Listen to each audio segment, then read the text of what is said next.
வணக்கம். மீண்டும் பத்திரிகைகளோடு சந்திப்பதில் மகிழ்ச்சி. என்றும் தாயகத்தில் இருந்து வெளியாக இருக்கும் உதயன் விளம்பரி தினக்குரல் மற்றும் ஈழநாடு பத்திரிகைகளோடு உங்களை சந்திக்கப் போகின்றோம். இன்றைய தினமானது 2ஆம் தேதி 8ஆம் மாதம் 2024 வெள்ளிக்கிழமை. மிக முக்கியமான நாளாக இன்றைய நாள் இருக்கிறது. அரசியலை பொறுத்தவரையிலே பல்வேறு சுழற்சி முறையிலான மாற்றங்களை எதிர்பார்க்கக்கூடிய நாளாகவும் அதே நேரத்திலே எதிர்பாராத மாற்றங்களை எதிர்பார்க்கின்ற நாளாகவும் இந்த நாள் இருக்கிறது. அதைவிட எல்லை தாண்டுதல் என்பது அனைவரின் உறவுகளிலும் பாதிப்பை ஏற்படுத்தக்கூடிய ஒரு விடயமாகும். இந்த வகையிலே இந்தியா இலங்கையினுடைய எல்லைக்குள்ளே நுழைந்து இந்தியா சார்பான மீனவர்கள் மீன்பிடி நடவடிக்கையில் ஈடுபடுகின்ற விடயமானது இலங்கை இந்திய உறவிலே தொடர்ச்சியாக பாதிப்பை ஏற்படுத்தி வருகிறது. அதன் ஒரு கருப்பு புள்ளியாக கடந்த மாதத்திலே இடம்பெற்றிருக்கக்கூடிய ஒரு உயிரிழப்பை நாங்கள் பார்க்கலாம். அதாவது கடற்படை ஒருவருடைய உயிரிழப்பு நிகழ்ந்திருந்தது கைது செய்யும் நடவடிக்கையின் போது. அதனை கொலையாக கருதி விசாரணைகளை மேற்கொள்ளுமாறு பணிக்கப்பட்டிருக்கிறது. இந்த நிலையில் இன்னும் ஒரு உயிரிழப்பு நேற்றைய தினம் பதிவாகி இருக்கிறது. அதாவது கைது நடவடிக்கைக்கு முற்படுத்தப்பட்ட போது அங்கே இந்திய மீனவர் ஒருவர் உயிரிழந்திருக்கிறார். அவர் நமது தொப்புள் கொடி உறவாக இருக்கிறார். இருப்பினும் அதே உறவுகளின் தொழில் பாதிப்படைகின்ற வகையிலே எல்லை தாண்டி மீன்பிடிக்கின்ற சந்தர்ப்பத்திலே இவ்வாறான உயிரிழப்புகள் இப்பொழுது இடம்பெற்று வருவதை தொடர்ச்சியாக பார்க்க முடிகிறது. அந்த குடும்பத்தினருக்கு மாத்திரமில்லாமல் இது அந்த இனத்துக்கே பெரும் ஒரு இழப்பாக அமைந்திருக்கிறது. எனவே இது சார்ந்த விடயங்கள் இன்றைய பத்திரிகைகளிலே முக்கியத்துவம் கொடுக்கப்பட்டு அவை அனைத்து பத்திரிகைகளிலும் பார்க்கக்கூடிய செய்திகளாக அமைந்திருக்கிறது. எனவே நாங்கள் பத்திரிகைக்குள்ளே நுழைந்து இன்றைய செய்திகளை பார்த்து விடலாம். முதலிலே உதயன் பத்திரிகை. உதயன் பத்திரிகையின் தலைப்பு செய்தியாக தரப்பட்டிருப்பது நெடுந்தீவு கடற்பரப்பில் விபத்து, தமிழக மீனவர் பரிதாப சாவு என சொல்லப்படுவதாகவே அந்த செய்தி அமைய பெற்றிருக்கிறது. அத்துமீறிய மீன்பிடியால் வந்தது வினை என குறிப்பிடப்பட்டிருக்கிறது. அதாவது நெடுந்தீவு கடற்பரப்பிலே நேற்று வியாழக்கிழமை அதிகாலை மீன்பிடி நடவடிக்கைகளில், அதாவது அத்துமீறிய மீன்பிடி நடவடிக்கைகளில் ஈடுபட்டு கொண்டிருந்த தமிழக மீனவர்களின் படகொன்று விபத்துக்குள்ளானதிலே மீனவர் ஒருவர் உயிரிழந்துள்ளதுடன் மற்றொருவர் காணாமல் போயிருக்கிறார். இது இரண்டு நாடுகளின் உறவிலே பெரும் விரிசலை ஏற்படுத்தும் விடயமாக மாறியுள்ளதாக அந்த செய்தியிலே சொல்லப்பட்டிருக்கிறது. இலங்கையிலே யுத்தம் இடம்பெற்றுக் கொண்டிருந்த காலங்களிலே தொப்புள் கொடி உறவாக அவர்கள் தங்களது உதவியை ஆற்றியிருந்தார்கள். இப்பொழுது அதே இனங்களுக்கு இடையிலான விடயங்களிலே வேறொருவர் தலையிட வேண்டிய நிர்பந்தத்துக்கு உள்ளாகி அங்கே உயிரிழப்புகள் பதிவாவது இப்பொழுது தொடர்கிறது. ராமேஸ்வரத்தை சேர்ந்த 4 மீனவர்கள் நெடுந்தீவு கடற்பரப்புக்குள் அத்துமீறி நுழைந்து மீன்பிடி நடவடிக்கையில் ஈடுபட்டதை அடுத்து இலங்கை கடற்படையினர் அவர்களை கைது செய்ய முயன்ற போதே இந்த விபத்து சம்பவம் இடம்பெற்றிருக்கிறது. தமிழக மீனவர்களின் படகு கடலிலே கவிழ்ந்திருக்கிறது. ஒருவர் உயிரிழந்திருக்கிறார் என்றும் கடற்படையினர் தெரிவித்திருக்கிறார்கள். இருவர் மீட்கப்பட்டு சிகிச்சைக்காக யாழ்ப்பாணம் பொதுநல மருத்துவமனையிலே சேர்க்கப்பட்டிருக்கிறார்கள். இன்னொரு மீனவரை காணவில்லை. காணாமல் போன இந்திய மீனவரை தேடும் பணிகள் இலங்கை கடற்படையால் முன்னெடுக்கப்பட்டிருப்பதாகவும் அத்துடன் இந்திய கடலோர காவற்படையும் இணைந்து தேடுதல்களை துரிதப்படுத்தி இருப்பதாகவும், எனினும் இன்று இரவு வரை, அதாவது இந்த பத்திரிகை அச்சிடும் வரை அந்த மீனவர் மீட்கப்படவில்லை எனவும் குறிப்பிடப்பட்டதாக அந்த செய்தி நகர்கிறது. மீனவரின் இறப்பு 2 நாடுகளுக்கும் இடையிலே இருக்கக்கூடிய அந்த உறவிலே விரிசலை ஏற்படுத்தலாம் என்று கருதப்படுகிறது. பதற்றம் மிக்கதான இந்த விடயம் மிக முக்கியமான விடயமாகவும் சரியான அணுகுமுறையிலே கையாள வேண்டிய விடயமாகவும் பார்க்கப்படுகிறது. அத்துடன் இலங்கைக்கான இந்திய தூதுவரம் தனது அதிருப்தியை வெளிப்படுத்தி இருக்கிறார். மீனவர்கள் தொடர்பான பிரச்சனைகளை மனிதாபிமான முறையிலே கையாள வேண்டும். இதனை இந்திய அரசு வலியுறுத்தி வருகிறதாகவும் அங்கே சொல்லப்பட்டு அந்த செய்தி விரிவாக செல்வதை பார்க்க முடிகிறது. ஜூன் மாதம் 25ஆம் தேதி வடக்கு கடற்பரப்பிலே அத்துமீறிய மீன்பிடி நடவடிக்கையில் ஈடுபட்ட மீனவர்களின் படகு கடற்படையினரின் படகுடன் மோதி கடற்படை வீரர், அதாவது அவருக்கு பேர் ரத்நாயக்க, அவருக்கு 40 வயது, அவரும் உயிரிழந்திருக்கக்கூடிய ஒரு தீர செய்தியை நாங்கள் படித்திருக்கின்றோம். இப்பொழுது மீனவர் ஒருவர் இழந்திருக்கிறார். எனவே இந்த உயிரிழப்புகள் தொடர்வதை தடுப்பதற்கு அவரவர் கட்டுப்பாட்டுக்குள்ளே இருப்பது முக்கியமான விடயமாக பார்க்கப்படுகிறது. இந்த நிலையிலே சென்னை மற்றும் யாழ்ப்பாணத்துக்கு இடையிலான விமான போக்குவரத்து அது தினசரி விமான போக்குவரத்தாக நிர்ணயிக்கப்பட்டிருக்கிறது. செப்டம்பர் மாதம் முதல் இந்த விமான போக்குவரத்து இடம்பெற இருப்பதாகவும் சொல்லப்பட்டிருக்கிறது. இந்தியாவுக்கும் இலங்கைக்கும் இடையிலான கலாச்சார மற்றும் வர்த்தக உறவுகளை வலுப்படுத்துவதே இந்த உறவுகளின் நோக்கமாக, இந்த விமான சேவையினுடைய நோக்கமாக இருப்பதாகவும் சொல்லப்பட்டு அந்த செய்தி நகர்வதை பார்க்க முடிகிறது. இதே நேரத்தில் மீனவருடைய உயிரிழப்பு தமிழகம் கொந்தளிப்பு என தலைப்பிடப்பட்டதான செய்திகள் குறித்த உயிரிழந்த மீனவருடைய புகைப்படத்தோடும் அங்கே போராட்டத்தில் ஈடுபட்டிருக்கக்கூடிய உறவுகளின் புகைப்படத்தோடும் அந்த செய்தி தரப்பட்டிருக்கிறது. நெடுந்தீவு கடற்பரப்பிலே அத்துமீறி நுழைந்து மீன்பிடி நடவடிக்கையில் ஈடுபட்ட தமிழக மீனவர்களின் படகு விபத்துக்குள்ளானதிலே மீனவர் ஒருவர் உயிரிழந்ததை அடுத்து தமிழகத்திலே பதற்றமான நிலைமை ஏற்பட்டிருப்பதாக அந்த செய்தியிலே சொல்லப்பட்டிருக்கிறது. நாளாந்தம் சிறுவர்கள் தொடர்பான துர்நடத்தைகள் அல்லது அவர்களை தவறான முறைக்கு பயன்படுத்துகின்ற செய்திகளை நாங்கள் பார்த்து வருகின்றோம். இன்றைய பத்திரிகையிலும் நெல்லியடி போலீஸ் பிரிவுக்கு உட்பட்ட பகுதியிலே சில தினங்களுக்கு முன்னர் 9 வயது சிறுமி ஒருவரை கடத்தி சென்று துர்நடத்தைக்கு உட்படுத்திய குற்றச்சாட்டிலே ஒருவர் கைதாகி இருப்பதாக அந்த செய்தியிலே சொல்லப்பட்டிருக்கிறது. எனவே இந்த வயது வேறுபாடுகளின்றி இவ்வாறான செயற்பாடுகள் இடம்பெறுவது மேலும் மனவருத்தத்தை கொடுப்பதாகவே இருக்கிறது. அந்த குற்றச்சாட்டின் கீழ் 33 வயதுடைய குடும்ப தலைவர், அவர் திருமணமானவர், அவர் போலீசாரால் கைதாகி இருக்கிறார். சிறுமி மருத்துவமனையிலே சேர்க்கப்பட்டிருப்பதாக அந்த செய்தியில் குறிப்பிடப்பட்டிருக்கிறது. இதே நேரத்திலே மயங்கி சரிந்தவர் உயிரிழப்பு என்கின்ற செய்தி பார்க்க முடிகிறது. மோட்டார் சைக்கிளில் சென்றபோது மயங்கி விழுந்தவர் சிகிச்சையின் போது உயிரிழந்திருக்கிறார். யாழ்ப்பாணம் ஈச்சமொழியைச் சேர்ந்த கபிரியல் பிள்ளை கியோமர் வயது 75 என்பவரே இவ்வாறு உயிரிழந்திருக்கிறார். இதே நேரத்திலே ஜனாதிபதி ரணிலை சுதந்திர கட்சி ஆதரிக்காதென சுதந்திர கட்சியின் ஒரு அணி, அதாவது தயாசிரி அணி தெரிவித்திருக்கிறது. ஜனாதிபதி தேர்தலிலே ரணில் விக்ரமசிங்கவுக்கு ஆதரவு வழங்கும் முடிவை சுதந்திர கட்சி எடுக்கவில்லை என்று அந்த கட்சியினுடைய பொதுச் செயலாளர் தன்னை அடையாளப்படுத்திக் கொள்ளுகின்ற தயாசிரி ஜெயசேகர தெரிவித்திருக்கிறார். அவருடைய அந்த நியமனம் தொடர்பிலும் அங்கே இழுபறி நிலைமை இருக்கிறது, வழக்குகள் இடம்பெற்றுக் கொண்டிருக்கிறது. இருப்பினும் அவர் அவ்வாறு தெரிவித்திருக்கிறார். அதே நேரத்திலே சுதந்திர கட்சியின் இன்னும் ஒரு அணியினர் சஜித் பிரேமதாசவை ஆதரிப்பதற்கு முயற்சி எடுக்கிறார்கள். இன்னும் ஒரு அணியினர் விஜயதாச ராஜபக்சவை அவருக்கு ஆதரவு அளிப்பதற்கு முயற்சி எடுக்கிறார்கள். காரணம், விஜயதாச ராஜபக்ச சுதந்திர கட்சியை சேர்ந்தவராக இருக்கிறார். அதே நேரத்திலே இவ்வாறான பிரிவுகளோடு இந்த தேர்தல் இடம்பெற இருக்கிறது. இந்த தேர்தலிலே பல்வேறு முடிவுகள் எதிர்பாராத முடிவுகளாக அமையலாம் என்கின்ற விடயங்களும் சொல்லப்படுகிறது. ஜனாதிபதி ரணில் இன்று யாழ் வருகை என்கின்ற செய்திகளும் பார்க்க முடிகிறது. ஜனாதிபதி ரணில் விக்ரமசிங்க இன்றைய தினம் யாழ்ப்பாணத்துக்கு வர உள்ளார். மருதங்கனியில் உள்ள கடல் நீரை நன்னீராக மாற்றுகின்ற திட்டம் இன்று முற்பகல் 10 மணி அளவில் ஆரம்பித்து வைக்கப்பட உள்ளது. இந்த நிகழ்வில் கலந்து கொள்ளவே ஜனாதிபதி வர இருப்பதாக சொல்லப்படுகிறது. போலீஸ் நிர்வாகம் லலித் நியமனம் என்கின்ற செய்தி பார்க்க முடிகிறது. அதாவது போலீஸ் நிர்வாக பிரிவின் தலைவர் பணிகளை மேற்பார்வையிட்டு சிரேஷ்ட பிரதி போலீஸ் மா அதிபர் லலித் பத்நாயக்க தேசிய போலீஸ் ஆணைக்குழுவால் நியமிக்கப்பட்டிருப்பதாக அந்த செய்தியில் தரப்பட்டிருக்கிறது. இதனிடத்திலே விபத்துகளால் ஏற்படக்கூடிய உயிரிழப்புகள் அதனுடைய எண்ணிக்கைகளும் தற்போதைய காலங்களில் அதிகமாகவே இருக்கிறது. பருத்தித்துறை புற்றலை பகுதியில் இடம்பெற்ற விபத்திலே காயமடைந்த வடமராட்சி கல்வி வலய உத்தியோகத்தர் சிகிச்சையின் போது உயிரிழந்திருக்கிறார். அது சார்ந்த செய்திகள் பார்க்க முடிகிறது. ஜனாதிபதி தேர்தல் தொடர்பாக கட்சி தீர்மானித்தால் முடிவுகள் மாறலாம்.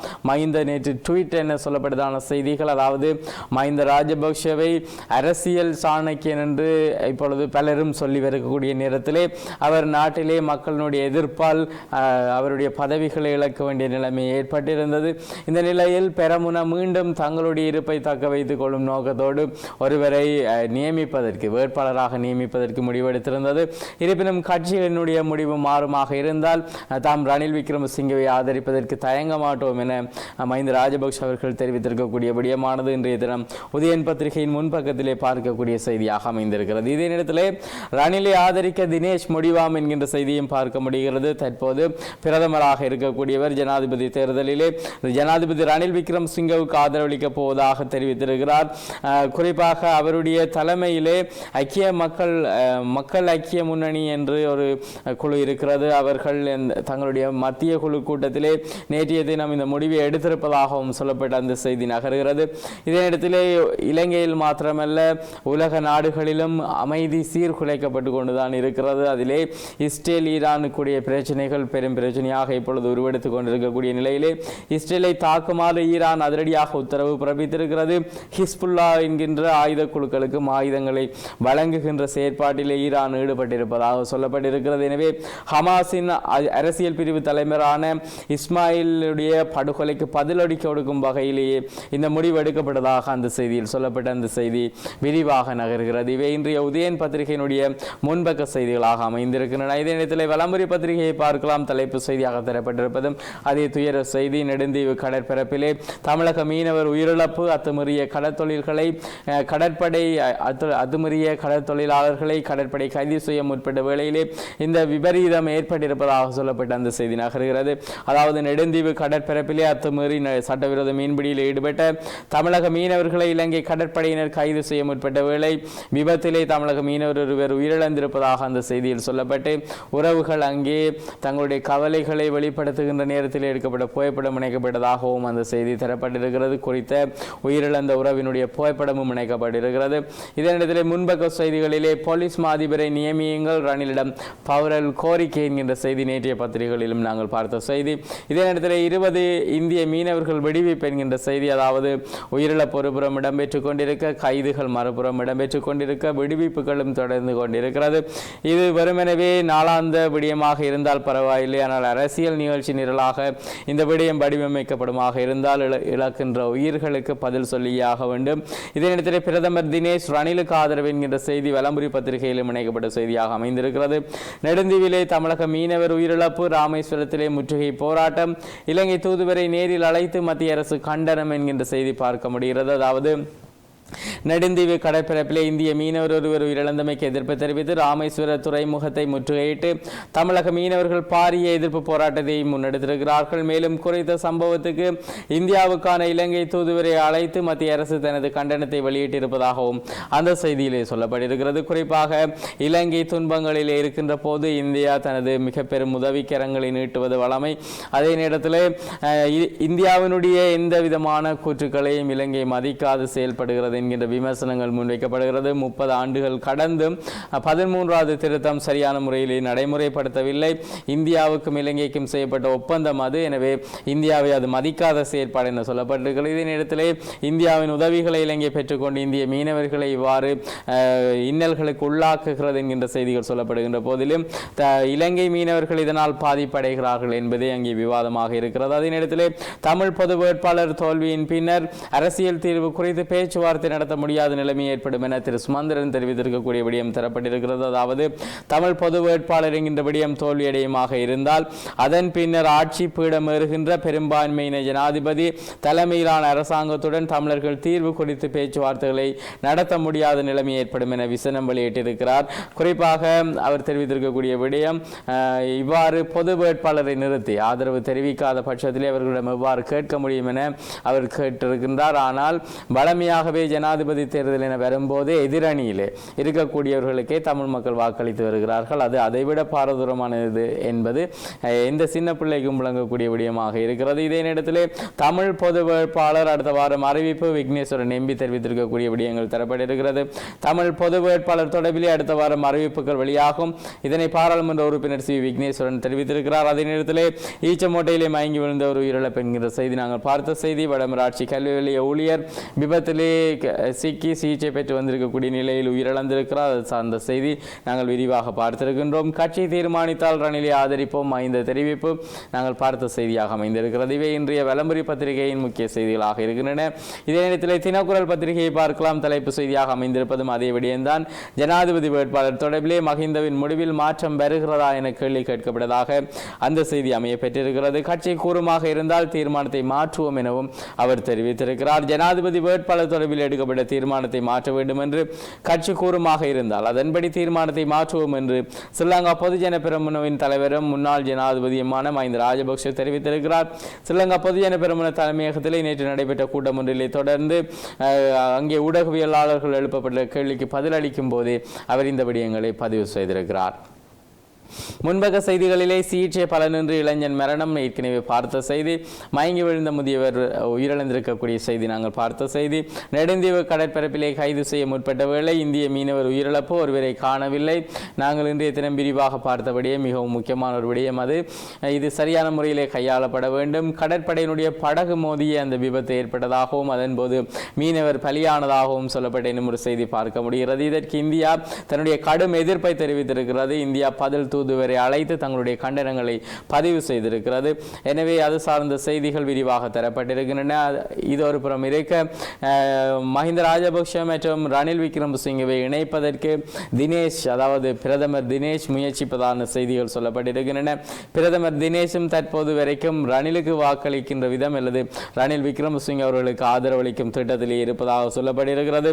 ரணில் இன்று யாழ் விஜயம் என்கின்ற செய்தி நாங்கள் ஏற்கனவே பார்த்த செய்தி. உவர் நீரை நன்னீராக்குகின்ற திட்டம், அதாவது கடல் நீரை நன்னீராக்குகின்ற திட்டத்திலே அவர் அதனை ஆரம்பித்து வைக்கின்ற முகமாக வருகை தர இருப்பதாக சொல்லப்பட்டிருக்கிறது. அதே நேரத்திலே கட்சி தாவலுக்கு திட்டமா பங்காளிகளை சந்தித்த சஜித் என்கின்ற செய்தி சொல்லப்பட்டிருக்கிறது.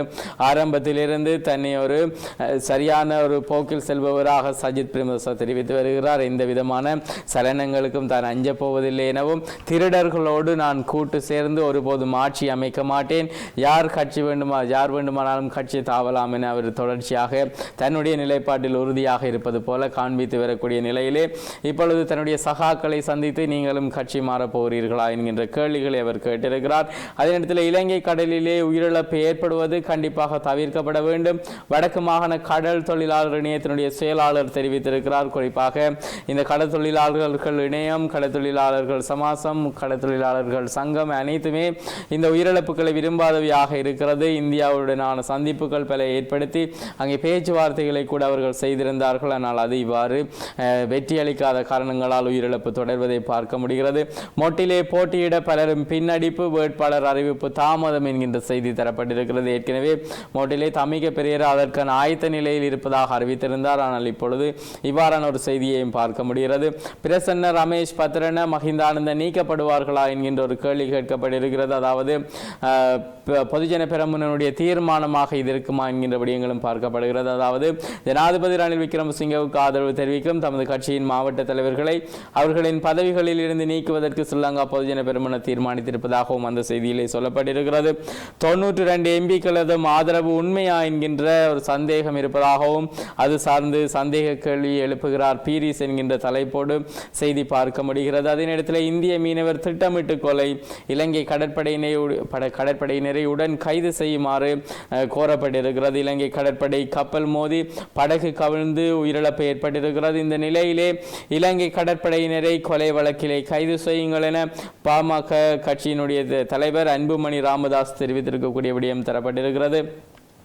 குறிப்பாக அது ஒரு கொலையாக கருதப்பட வேண்டும் என இலங்கை தரப்பு தெரிவித்திருந்தது. கடந்த காலங்களில் ஏற்பட்டிருக்கக்கூடிய அந்த கடற்படையினருடைய உயிரிழப்பு, அதனை தொடர்ந்து இப்பொழுது ராமதாசும் இவ்வாறான கருத்தை பதிவு செய்திருக்கிறார். இவை இன்றைய தினக்குரல் பத்திரிகையினுடைய முக்கியமான செய்திகளாக அமைந்திருக்கின்றன. உட்பக்கத்தில் இருக்கின்ற முக்கிய செய்திகளிலே அச்சுறுத்தும் வேட்பாளரை நிராகரிக்க வேண்டும், 142 சமூக செயற்பாட்டாளர்கள் 30 அமைப்புகள் வலியுறுத்த என்கின்ற செய்தி தரப்பட்டிருக்கிறது. அதாவது அரசமைப்பின் தெளிவான நோக்கத்தை மீற முற்படும் நாட்டின் ஜனநாயக மரபுரிமைகளை அச்சுறுத்துகின்ற எந்த ஜனாதிபதி வேட்பாளராக இருந்தாலும் அவரை நிராகரிக்க வேண்டும் என அவர்கள் தெரிவித்திருக்கக்கூடிய விடயம் தரப்பட்டிருக்கிறது. இதே நேரத்தில் பொதுஜன பெரமுனவ ரணிலுக்கு ஆதரவளிக்கப் போவதில்லை என முடிவெடுப்பது அவருக்கு மறைமுகமாக கிடைத்த பாக்கியம் என்கின்ற ஒரு பார்வையிலே ஒரு செய்தி தரப்பட்டிருக்கிறது.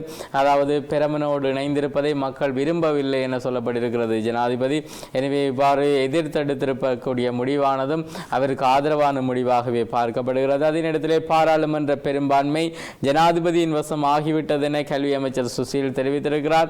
பரந்த கூட்டணி சார்பிலே ரணில் போட்டி என்கின்ற செய்தியும் 5 விடம் அரசியல் படிக்காத பெரமுனை என்கின்ற விடயமும் சொல்லப்பட்டிருக்கிறது. பரந்துபட்ட அரசியல் கூட்டணியின் சுயேட்சை வேட்பாளராக ஜனாதிபதி ரணில் விக்ரமசிங்க போட்டியிடுவார். பாராளுமன்றத்திலே பெரும்பான்மை பலம் ஜனாதிபதியின் வசம் ஆகிவிட்டது. பொதுஜன பெரமுனவினர் மஹிந்த ராஜபக்ஷவிடம் அரசியல் கற்றுக்கொள்ளாமல் இருப்பது கவலைக்குரியதென கல்வி அமைச்சர் சுசில் பிரேமஜேந்த தெரிவித்திருக்கக்கூடிய விடயம் தரப்பட்டிருக்கிறது. அவர் இவ்வாறு கருத்து தெரிவிக்க, பொதுஜன பெரமுனை இந்த முடிவும் எடுப்பதில்லை, ஒரு சிலரே அந்த முடிவுகளை எடுக்கிறார்கள் என மஹிந்த ராஜபக்ஷ தரப்பினருக்கும் குற்றச்சாட்டுகள் வைக்கப்படுகிறது. எனவே இது அரசியலில் செய்யப்படுகின்ற திட்டமிட்ட செயற்பாடுகள் என விமர்சிக்கப்படுகிறது. பிரதமர் தினேஷும் ரணிலுக்கு ஆதரவு என்கின்ற செய்தி ஏனைய பத்திரிகைகளிலும் நாங்கள் பார்த்த செய்தி. நிர்வாகத்துக்கான டிஐஜியாக லலித் பத்திநாயக்க நியமிக்கப்பட்டிருக்கிறார். அது சார்ந்த செய்தி செய்திகள் அவருடைய புகைப்படத்தோடு தரப்பட்டிருக்கிறது. அதே நேரத்தில் கடற்படை படகு மோதியதிலே இந்திய மீனவர் மூழ்கி பலி, மற்றொருவரை காணவில்லை என்கின்ற செய்திகளும் பதிவாகி இருக்கின்றன. தமிழ் பொது வேட்பாளர் வரும் வாரம் இறுதியாகும் சுரேஷ் பிரேமச்சந்திரன் தெரிவித்திருக்கக்கூடிய விடயம் தரப்பட்டிருக்கிறது.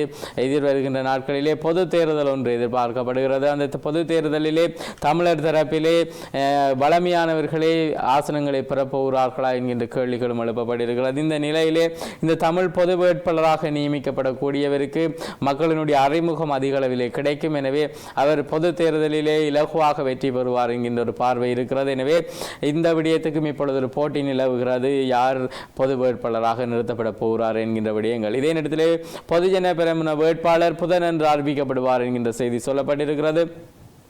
பொது வேட்பாளர் தோற்றால் அரசுடன் பேச முடியாதாம் சுமந்திரன் சொல்கிறார் என்கிற செய்தி ஏற்றுக்கொள்ள முடியாத ஒரு கருத்தாகவே அமைந்திருக்கிறது. காரணம், வெற்றியடைய போகிறார் என்று தெரிந்தும் அவர்களுக்கு எதிராக வாக்களிப்பவர்கள் நாங்கள். எனவே இவ்வாறான கருத்துக்களை ஏற்றுக்கொள்ள முடியாத கருத்துக்கள். எனவே இன்றைய பத்திரிகைகள் இடம்பெற்றிருக்கக்கூடிய முக்கியமான செய்திகளை பார்த்து நாங்கள் விடைபெறப் போகின்றோம். விடைபெறும் நான் ஹோஸ்டோ, என்னுடைய கலையத்திலே சிவம் அவர்கள் இணைந்திருக்கிறார். மீண்டும் புதன்கிழமை பத்திரிகைகளோடு உங்களை சந்திக்கிறோம். நன்றி.